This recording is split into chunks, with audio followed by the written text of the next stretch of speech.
Make a metre matter, make a metre matter, make a metre matter.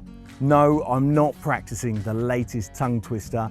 I am, in fact, talking about the latest campaign by BBC Gardener's World magazine to use those underrepresented spaces. To find out a bit more, I'm going to talk to Claire Venice and Pip Probert.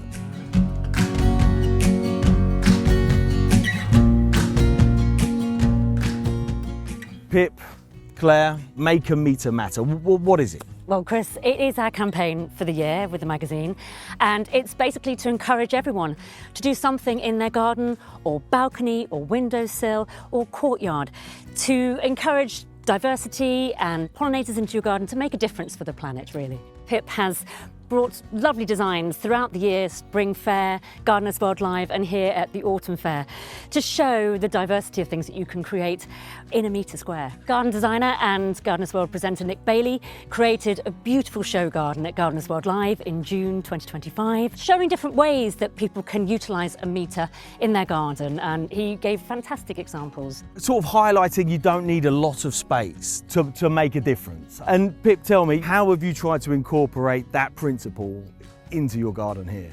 Well, the magazine has had lots of different themes throughout the year, so we've tried to pick up on those themes and give inspiration so that people can just take away just a couple of ideas and just try a few things in their own space. So we've got things that are pollinator attracting, plants that are good for wildlife, but then we've got the little bits of grow your own elements. Yeah. At this time of the year it's mostly herbs, and we've got the mushrooms as well. We also had a mini pond, and we've got a shady corner. So if you do have a garden that's got a little bit of a problem of shade, then we've got ideas of things that you can grow there. The ideas have been different in each show, but here we've gone a little bit more quirky and a bit more fun. In terms of growing your own food, you could actually grow quite a lot, couldn't you? You can, because each of these planters is a metre.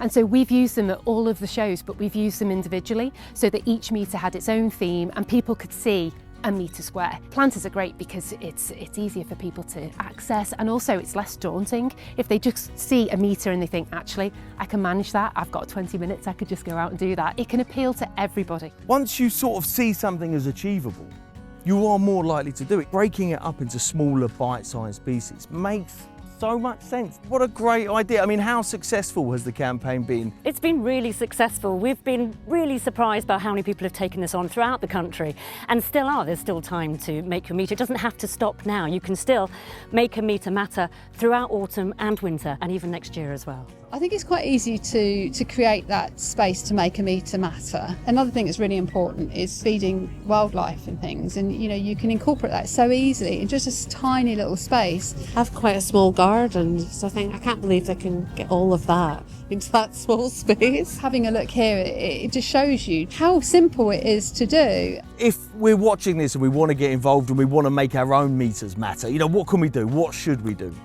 Look to what you want to create, what garden space you have. If you have a balcony, a patio, or you have a larger space at home, find that area, that one area that you'd like to make a difference in, whether it's a wildflower patch, compost heap. So think about what you can do and make that metre matter. It's an absolute no-brainer, isn't it? Yeah. It's joining everybody up and to make those pollinator pathways across the country. Pollinator pathways, make a metre matter.